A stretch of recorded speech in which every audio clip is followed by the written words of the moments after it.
in the LA Unified, we start with kinder to third grade. We teach our students traditional characters. When they get to second grade, we introduce them to pinyin system.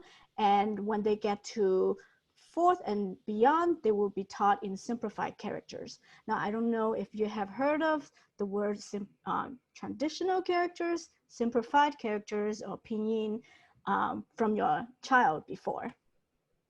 So today we are very happy to have everyone here to give us the opportunity to share with you some of the foundational skills in Mandarin. And we will go through 4 main foundational skills today. This does not represent the whole Mandarin language, but we do want to pick out some of the main foundational skills that your child will be actually learning through from their teachers. So we will be covering traditional and simplified characters, pinyin system, annotations, which we also call tones, and also radicals. Okay, so from this video, they talk about a little bit about the history, but because of the time, we're just going to see a little bit of it. But we're going to share this link with you, and you're welcome to watch it with your child to understand why there is 2 different forms of characters, right? In short, you know, in very long time, ancient China, people actually use traditional as the official written language, you know, in all the government documents.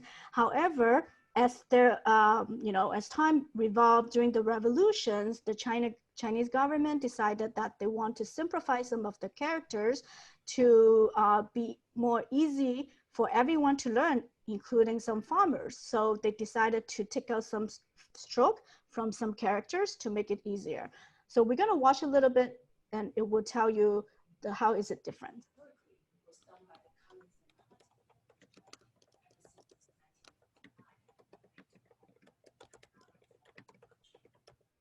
at that time, they started gathering the scholars and also some government officials. Can you raise your volume, please?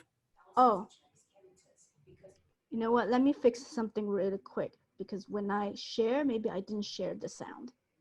Just give me 1 second.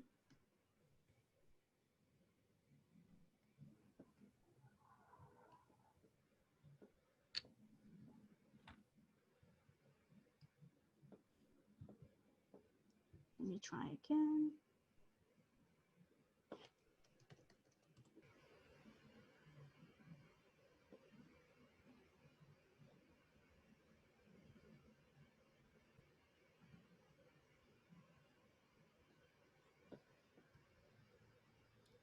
Can you hear? To improve the illiteracy rate in China. So the biggest effort was made during the 1950s and 60s.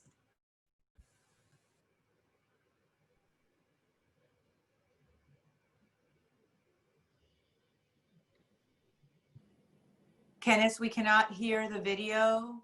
We heard it and then we didn't see picture. Then we see picture and don't hear volume.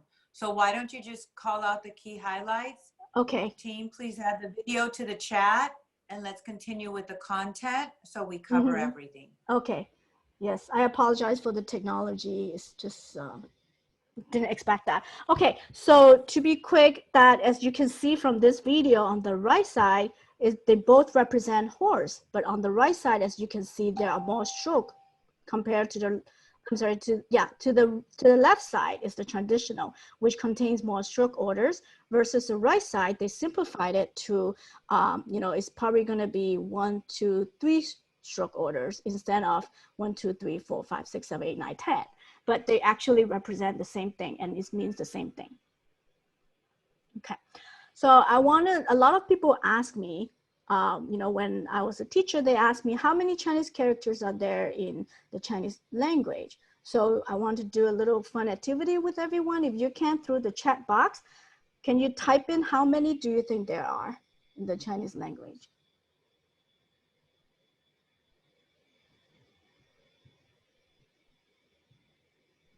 Okay, I see 1,000, I see thousands, 5,000, 10,000, 2,000, 5,000. Oh, we got some really good answers here. Okay, 10K. Okay, so actually there are 50,000 characters in the Chinese language. Unbelievable, right? back here. So here's a few fun facts that I want to share with everyone. With 2,500 characters, you can actually read 98% of everyday written language. With 3,500 characters, you can read up to 99%, which means pretty much everything. However, it's even more comforting to note that only 1,500 characters, you can actually read 90% of a newspaper. Because we have always been using recycling the same characters all the time. Okay, so another elements that we would like to share today is the pinyin system. Now, you may have heard of pinyin system from your child after 2nd grade. And the reason why is after 2nd grade is because we do not introduce the pinyin system prior 2nd grade, because the pinyin system is very similar to our English phonics system, as you can see on the right side of the poster.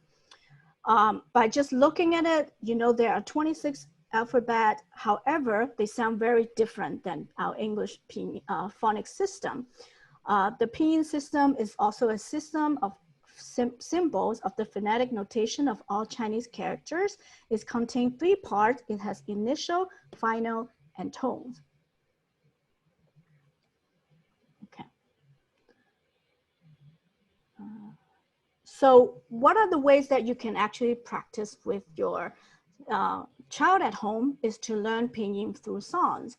And this is one of the cute songs that is available through YouTube. And you can play with them, you can watch it with them, and you can, you know, have the conversation around the tones before lunch or after dinners to make it fun with them.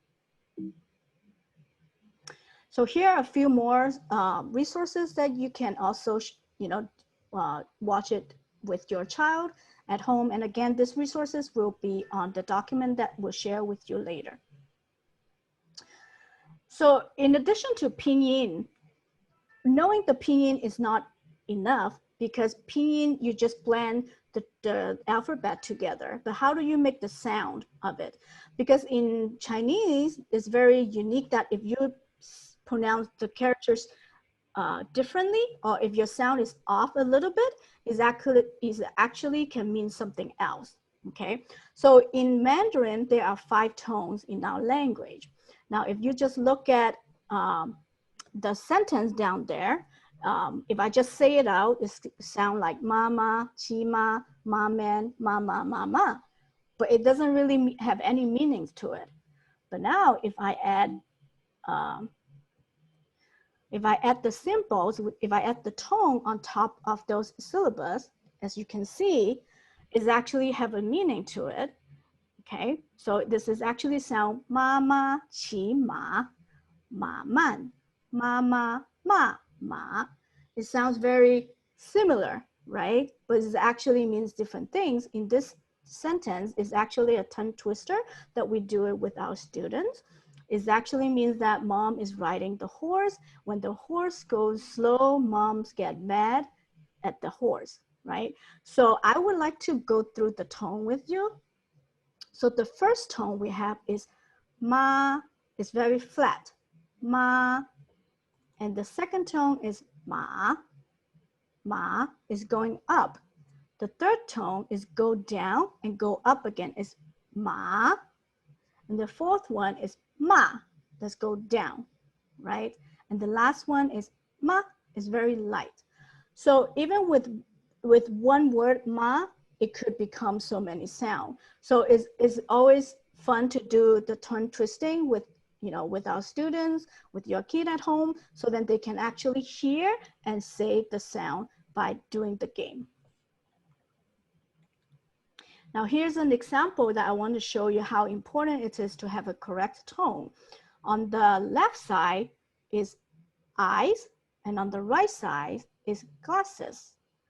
Now, by looking at the spelling, you will probably see they spell the same, but if you look carefully, the tone of the second tone on the second one of the second symbol is different, okay? So we're gonna do a quick activity. On the left side is 眼睛. On the right side is 眼镜. Okay, so we're gonna name the eyes as number 1, eyeglasses is number 2. I'm gonna say it, And then I'm gonna have you listen to it, and through the chat, can you tell me if I'm saying eyes or eyeglasses? Okay, ready? Okay. 眼镜, is that number 1 eyes or number 2 eyeglasses? 眼镜, 眼镜, 眼镜. Very good. We got some really smart students here. That's eyeglasses. Okay, now I'm going to try it again. 眼睛. Is that number 1 eyes or number 2 eyeglasses? 眼睛. 眼睛. All right, you got it. Wow, I'm happy. I'm surprised. Impressive. Thank you. You're right. So the 眼睛 is eyes. 眼镜 is eyeglasses. Now, here's another one, which a lot of time my student would came to me and they tell me that, oh, Wang 老师, I like to eat 睡觉, right? Because 水饺 dumpling is 水饺. Number the one on the right side is 水饺. On the left side is sleeping. 睡觉. Now, if the students say it off a little bit, they're trying to tell me that they like to eat dumpling. But then sometimes they will say, I like to eat sleeping, right? Because they're off, okay? So you see how important that is to have the correct tone in our language. Here's another video that I really think that it teaches you every sound, and it's go very slowly, and it give you opportunity to practice with the presenter. And again, you're welcome to watch it with your child.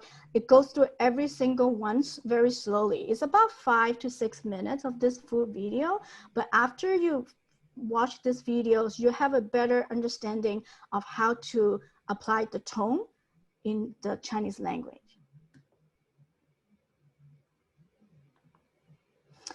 So for students who are not at 2nd grade or beyond, what you can help them at home is that you can also watch the videos with them.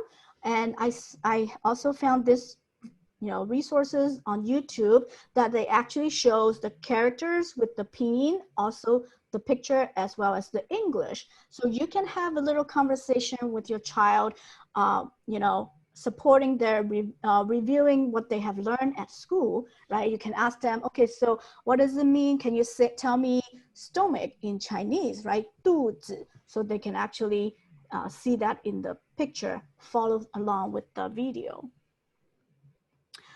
I also found some online apps that would be helpful to give your child opportunity to practice on pinyin. Okay, so here are a few of them. Some of them offer like free trial, and maybe perhaps a certain level that you will probably have to buy some purchase, but at the beginning, most of them are free. I personally also like, the elementary Chinese pinyin learning. So again, some of them are free at the beginning, and you can try it out with your child and see if they like the app before you make any purchase. So how can you, beside the video or the, the apps, what else can you do to help your child practice pinyin and tone at home is actually through typing. And that's a very easy way to do it, because if you have a computer at home, you can actually set up the Chinese typing system in your computer. So if you have a Mac, you can go to keyboard and you can add, click the little add button, and it will show you a list, and you can select the Chinese simplified or Chinese traditional. And when you select one of them, it will have a pinyin on there that you can select. So once you add that to your computer system, and then if you make it available on the little up right corner where the American flag is, you can actually click on and switch between the language. And that's how you can set up your typing system. Now, if you have a window, it's a little tricky. It really depends on your OS, right? Different OS would have different interface. So I'm just gonna go in general, you need to look for the region and language, and then you're gonna add again, click on that little plus sign, and you're gonna add either going to do the Chinese simplified or traditional. And then after that, you're gonna go into options and select pinyin. Once you have done that, you're able to, again, switch between the pinyin system, typing system, as well as the English. Now, here are some online typing resources, and it's a free resources available for you to bring your child to be on the computer. The first one is more of a game. The second and the third one is mostly like just have them type it in. One activities that you can do with them is to have pictures of the vocabulary that they have learned before, like animals or body parts, some basic themes of pictures, right? And you can show them and have them sound it out and try to type it in the computer, and you can check their work through Google Translate to see if they got it correctly. So here's the last elements that we want to cover is the radicals. Radicals, I don't know if you have heard of the word radical. Radical is actually a part of a characters that has meanings of its own. And through radicals, we were able to gauge the meaning from just by looking at the part of that radical. As you know, the Chinese language is evolved from an objects or pictures, right? So a lot of time the characters would look like the objects. So we have a few examples. As you can see here on the left side, there is a picture of a tree or a wood, and then it actually evolved to the right side of the characters today, and that means wood, mu, right? Wood. Now, after I tell you that by looking at one character's radical, that means wood, what do you think this means? And again, through the chat room, if you can just take a guess of what does that mean, knowing part of it means wood. Okay, I see tree, forest, forest.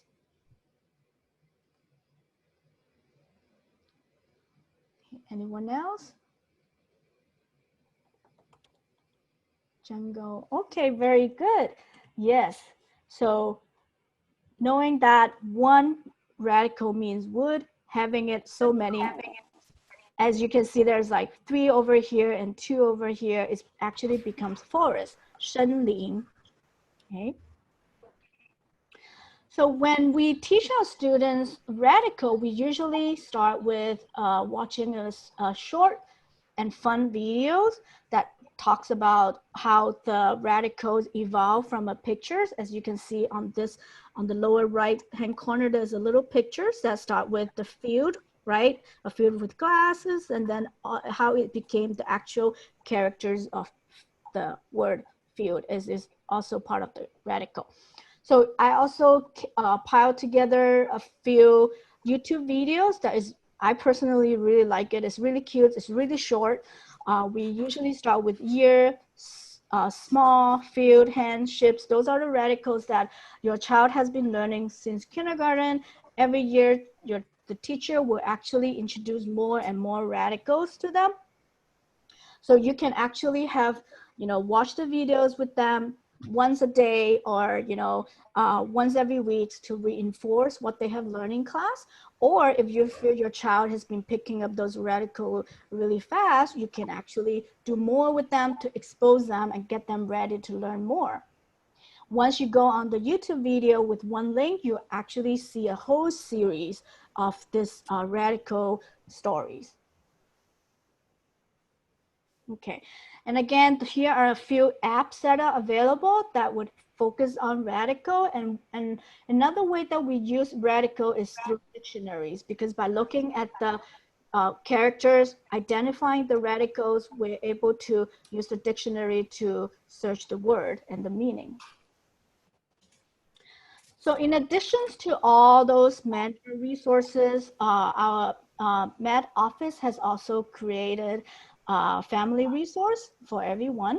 And the website is mmed.lausd.net. We have created the conversation, constructive conversation skills, and the posters and the protocols, they are both in English and in Chinese, Mandarin.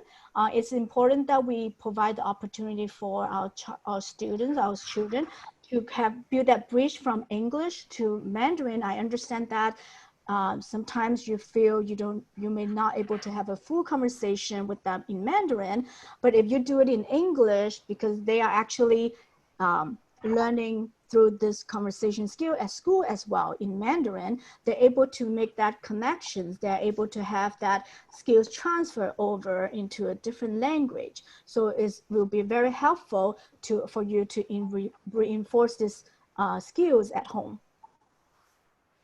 So in addition to the constructive conversations skills, we also have the math practice standards translated in Mandarin, as well as the instructional approaches. Your child's teacher has been using the math practice standards throughout the math instruction, and also the instructional approaches in different contents area.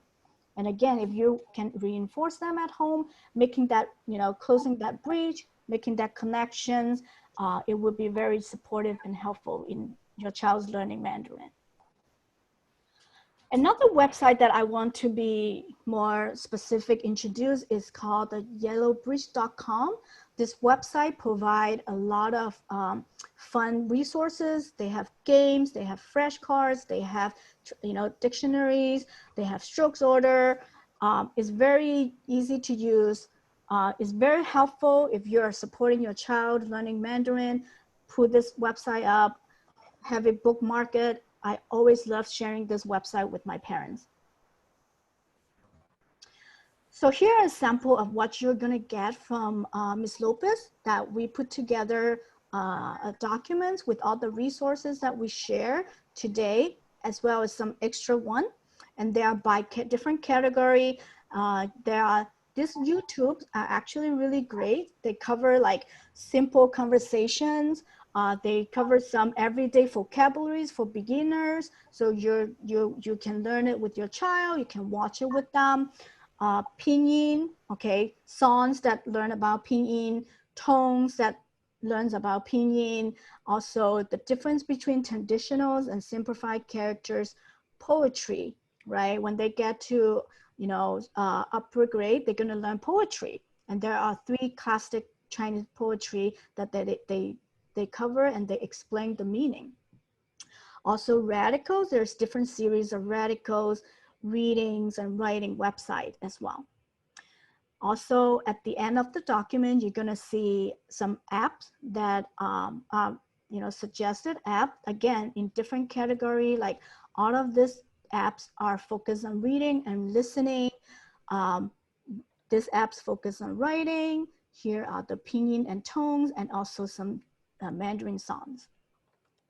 So in conclusions, we would like to encourage you continue to support your child's learning. It is important that just having you involved in their learning, you already value their learning, Mandarin learning. And often, a lot of time we forget about the socio-cultural competent piece, because we want them to be successful. We want them to be bilinguals, and we focus a lot on the academic, right? And of course they are important. However, we also want to bring in the culture piece at home to have them immerse in that environment, not only academically, but as well as learn through the language through a fun way.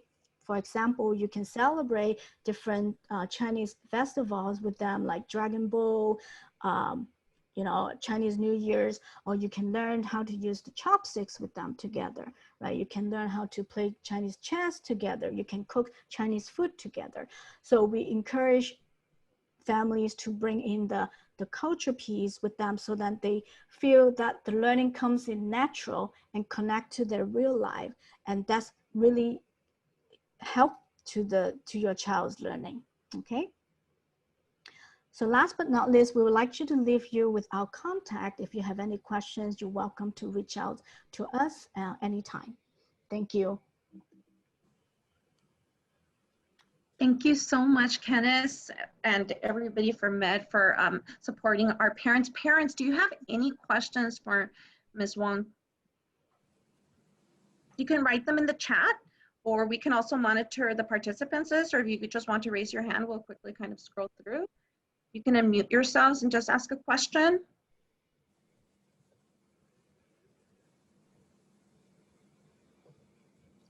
Oh, thank you Kenneth? so much. Oh, go ahead, go ahead. Sorry, this is Lydia. Kenneth, might you talk about how you could use the constructive conversation samples and how that might work during dinner, what kind of exchanges someone could have walking around in the neighborhood, because those are some foundational pieces. So how might family... So can you hear me? Okay. So thank you, Lydia. That's a good question. Actually, our office has also created lessons that are focused on constructive conversation skills, and they are available in English as well as Mandarin as well. So I think it's a good idea that and we also have this poster, right? The little companion card that has this reinforce those languages. Like, what do you notice? I notice, what do you think? And they are also in Mandarin. So we're hoping that the teachers can actually reinforce those language in class. So when they go home and have conversation with parents, and if parents review those questions, they can actually say to them, what do you notice? Like taking a walk, what do you notice? And your child could tell you that, oh, I noticed a shoe, right? Something that they can say in Mandarin, they can connect that because they have that concept, knowing that, oh, you're asking me, I remember the sentence that the skills that I was taught in class, and I can make that connections through different conversations or different scenarios. So we have different, for our constructive conversation skills, we have 4 different areas, right? We focus on how to create, we focus on how to clarify, how do we fortify something, and how do you negotiate something, okay? Candice, we have a question in the chat. What is the reason for teaching both traditional and simplified? Okay. So that goes back a little bit of the history, as I have mentioned before, that long time ago, the traditional simplify is the official written language, right? That means that a lot of document, a lot of history documents are written in traditional. So that is one of the reason. And then the second reason is that currently, Hong Kong and Taiwan widely use the traditional characters. Singapore and China have adopted the simplified, right? So we want to make sure that our student is well-rounded and that they will know both forms of characters, so that they can, switch between the 2 characters. And also that the reason why we started out traditional versus the simplified first is because traditional is harder. So we want to make sure that when our students expose or learn the Chinese, the Chinese language, they will pick up because when kids learn something, whatever you give them, they learn it really fast, right? So we want to give them something more challenging in a way that they learn faster later on. When they learn the simplify, is so much easier for them. And because also traditional has embedded a lot of great history in the character itself. So when we teach the traditional characters to our students in K to 3rd grade, we actually be able to tell them the history and the story behind the characters. There's a follow-up question to that, Kenneth. For retention purposes, wouldn't it be better to teach only one? Because go ahead. The child does not remember the traditional. So, actually, the traditional and simplified, they're not complete different set of characters. There are only 230 differences. The rest of the characters, as we mentioned, there are like 50,000 characters in Chinese language, right? But there's only like 200 of them in simplified. So there is not so much of it. A lot of time when people, like me, myself, I learned traditional first, and then later when I pick up Simplify, I was able to switch between those two. And if you notice, a lot of scholars or educators in China, they also know both traditional as well as simplified. It's more of the practice. I understand that when they get to upper grade, teacher will focus, teaching them simplified, but at the same time, the teachers will also use a lot of traditional characters. We do not limit our students to choose one. They feel whichever that they're comfortable with, they can use it, they can write it with, if they feel like, oh, I want to stay with traditional in my writing, they are welcome to do it in traditional. One question before parents, and I'll just mention it in case you don't get to see the chat, is how will you access tonight's resources? As soon as Med sends me the video and the links, I will forward it to the teachers, and your child's teacher will forward it to you. We will also put it under Mandarin Immersion on our school website. There was a question about, and I know there's a link, but Kenneth, how do they access the Rosetta Stone? So I believe the Rosetta Stone will be available later of this month, and they will access Rosetta Stone through Schoology through an app. May I answer that question? I have posted the link on the chat, but please note that for dual language students, Rosetta Stone will be available approximately by the end of next week. So it'll be mid-September. And when that becomes available, your students will be able to go in as Mandarin dual language students and access Mandarin.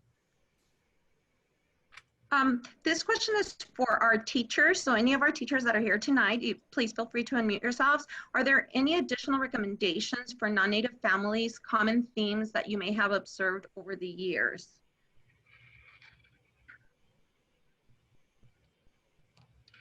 Ms. Zhang is our lead Mandarin teacher this year. If you would like to start. I'll unmute myself. Can you be more specific with your question again? Grace, do you want to unmute yourself? It reads, for our teachers, are there additional recommendations for our non-native families, like some common themes that you may have observed over the years that you may have noticed? Yeah, it's more of a curiosity. Again, I think these are great resources. If non-native families wanted to think about additional resources or things that they can also do, it's more just like brainstorming. So is the question maybe what patterns teachers have observed from non-native speakers of the target language, and what might be ways that families can support some patterns that maybe students have struggled with? Is that kind of the question? Yes. Okay, so yeah, that would be, I mean, we'll have Kenneth answer as well, but I think for our teachers who've been teaching in the program a few years, what do you notice? It's kind of like when we say, oh my gosh, they haven't learned times tables. I guess I can't remember, it's third grade. What is it? What are those, like, and the 7, 8s, 9s, the hardest ones to learn? What is the most challenging for our students that might require additional support from our families? That would be for our teachers. I feel that most of the parents that reach out to me, they express their concern about how to retain the learning that they got from the classroom, especially in distance learning time. They have such limited time to perceive the target language from teacher online. What are the ways for the students to maintain the learning at home? So what I do is I created a virtual classroom with Google Slides, and I put everything I taught in my class on that site with hyperlinks and other ways that you can embed resources into it. So parents have the access to the things that the songs and stories, sentence structures, vocabularies that we're teaching in class at home as well. So when they are learning during the asynchronous time, they can go to the Google Sites and have access to those resources and contents. Great, thank you. Can I also add some recommendations for teachers? Perhaps that giving parents maybe the pacing ahead of time, knowing that which themes are coming up, so then they can, even in English, prepare them. Like I always mention, transferring the knowledge, right? So not necessarily that you have to pre-teach those vocabularies in Mandarin, but you expose to them in English first, get them familiar with like habitat. If you know that, oh, your Mandarin teacher is going to cover habitat, talks about habitat, get into the theme, that conversation. So when they go to the classroom, you actually help your child to starting to make that connection. So when the teachers talks about habitat, they got it right away, because like, oh, my mom or my dad talked to me about that, right? Like lizard lives in desert. Oh, when they see the pictures, they make that connection. When they see the lizard, they make that connections. So I think that will be helpful if teachers can, put out the pacing for the themes or the vocabularies or high frequency word, because we do have high frequency word for each grade level, and the teachers does not teach the high frequency word all at once, right? So they kind of select the first 10, go into this unit, the second 10 will embed it into another unit. So at times the teacher will communicate with the parents and let them know. I think that will be helpful to parents as well. Candice, may I add to what you're saying a little bit? So even like with high frequency words, one of the things I really want to call out, that whatever you do at home, if you can make it as joyful and as fun and turn it into a game as possible, so that they fall in love with the language versus feeling corrected and other things that might feel them, kind of deflate their ego around it. Some simple things is if you take long drives, depending on where they seat, in the back seat or in the front, when we used to have open court, we used to put like the sound spelling cards. I would put it on the back of the chair, and I would have my child draw the letters in the air. Have your children draw the characters in the air. You say a letter, have them make the sound. Before they open the refrigerator to go get a snack, you might have something there and say, okay, pick a word, say it for me before you open the refrigerator.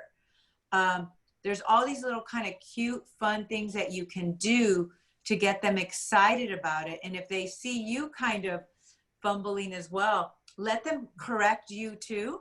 That's always fun for kids, correcting their parents. It becomes a lot more fun once they're in middle school and high school. But think of those natural little ideas. Everything doesn't have to be an app. Everything doesn't have to be a video. There's like these language experiences. It's the same way you had them, speak English and read in English. You read those stories to them, or you had them tell you the stories, even if it wasn't perfect. So just think of all of those different things I would also suggest, so that it's joyful. Kenny, there's a question on the chat. Is there a guideline in regards to how many characters children should learn a year? Well, there's not a guideline, but we do have an estimate that for our students, we started with about 80 to 100 in kinder, and then we slowly added about 100 every year. So that will be approximately, if they continue in the Mandarin programs by the end of 5th grade, our expectation, so-called, is around 500 to 800 characters. Thank you. I have another question for you, Kenneth. As a non-native family, we often use Google Translate to help with pronunciation during the asynchronous time. Is this a good resource? I have noticed that the translation is sometimes different than what the teacher uses. Well, it really depends. If you wanted just to have them because the Google Translate, yes, the way that they translate it sometimes is not correct. But you know how they have the speaker functions, right? So even though it's not correct, but you want to expose them to listen to those characters, So even though it really depends the purpose. If you really want them to get it like 100% with meanings and speaking, so Google Translate may not be a good tool. However, if you want them to just to expose to it, and I think a Google Translate is a good way to go just for practice sometimes. And don't put a sentence, you know, with Google Translate, the more you put, the complicated it becomes, the translation up. But if you just put like vocabulary words in there, it's pretty accurate. Okay, I have another one for you. Okay. For myself, a non-native family, the current home learning is quite challenging. My son is losing his love of Mandarin and is disinterested. Can you recommend any non-computer device or technology-related resources? Is there anything you recommend that they do that doesn't have to necessarily have anything to do with the computer? Are there any games? Are there any kind of board games, anything that we know of that might be interesting and fun? Maybe that's something we could start researching. Mm-hmm. Not for particular for the pinyin system, you know, for, you know, easy games like, sometimes I always, you know, recommend to parents like doing cards game, right? Pictures, you have pair of pictures. Let's say you select 6 pairs and you cover them, mix them on the table, have them match it. That's like a memory game, right? But they have to actually say the word, you know, correctly to gain points, right? So that could be one of a game that, you know, to motivate your child to learn. And also, I think it's important that communication with teachers is really important, because you do want to reinforce what the teachers are teaching in class, and you want to practice what they learn, especially like vocabulary in class, right? So always checking with the teachers to see what themes they're talking, what themes that they're teaching, and bring that into their real life. You know, one thing about learning language is you have to turn it into a very natural way. You want to make it, you want to immerse in that language. You're not just learning language itself, but you're also learning the culture, right? Bring in, like I said, celebrate Chinese New Year. If your child is losing interest in learning Mandarin, don't force them to learn the high frequency word, or, you know, don't try to force them to say in sentence, but do something fun like, oh, let's make a dragon boat, right? It's Dragon Boat's festival. Do you know why there's a dragon boat? You know what? Maybe we can go online and do a little research on it, right? How to rebuild one, or draw one, right? And tell me about the story, right? So you want to start with something that they're interested, start with the topics, start with the conversation, and then bring that joys and interest back in their life, and slowly putting it back together in the learning. Kenneth, you bring up a really good point. I know we're very focused on the language, but at the same time, it's the culture piece that's rich. Mm-hmm. So if a child is struggling with the language at this point in time, right? It just might be at this point in time. Why not get deeper into the cultural pieces, the historical pieces, the how families connect, how families might do things differently in this culture. A lot of like the little Venn diagrams and circles, like this is how we do it in our family, but this is how this family might do it. Might we want to try that way? Might we want to do things differently? Because this is about language and culture. In addition, I don't know, Norma, if you want to talk just a little bit about translanguaging and how that kind of happens, you know, as language evolves. I think it's very critical to understand that piece of translanguaging. Yeah, I was born an English learner. Spanish was my first language, even though I was born here. I was learning English. Then I became more English dominant. But now if you ask me, I'm a forever English learner because I move in this language in different spaces. But Norma can talk a little more about the intellectual piece of it. Thank you. So yeah, translanguaging is something that we have reintroduced to our teachers, our administrators. We actually talked about it and focused on it at our Dual Language World Language Institute with all of our participants. And now currently we're conducting our micro-credential program, and so we bring in translanguaging. So basically, translanguaging is twofold. In the bilingual brain, translanguaging is inherent. It is something that we do as bilinguals without even thinking about it. So we just switch from one language to the other in our brains without thinking and stopping and saying, oh, now let me switch to español porque yo también sé hablar español. No, we just do it automatically porque así somos los bilingües, right? So that's just an example of how translanguaging works in the bilingual brain. I'm bilingual in Spanish, obviously, right? But your children are growing up to be bilingual with Mandarin and English. So acknowledging and valuing that they're able to have this, what I call the bilingual superpowers. My team always, you know, I always say that at the Institute, that's how I refer to them. So we all have bilingual superpowers, even those of you that are able to transition from one context to the other in just one language, right? So everybody has that ability. You can go from being very formal to being very informal depending on the situation.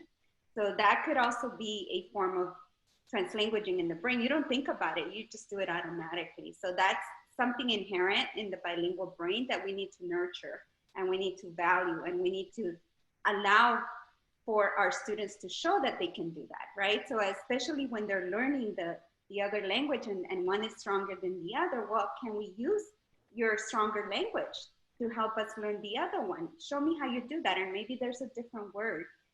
Maybe you could, it's called circumlocution. It sounds a little funny, but that's what it's called. So you could actually go around a word if you can't think of a particular word. And how many times do I do that now? You got me all going. See, Lydia? All right, I just wanted to open that up because now out loud, I'm thinking that's another parent training we'll have to do in general is on translanguaging for all of our languages and our English learners learning English as well. I love the comment how Mandarin is helping my daughter understand the Spanish language. Isn't that amazing? I love that. So amazing. Thank you, Ms. Lopez, for having us. This has been an amazing experience. Thank you so much to all of you for Med. Thank you so much, parents. Do we have any final questions before we close? It is 6:30. We do want to honor time, but I also want parents to have opportunities for any last questions.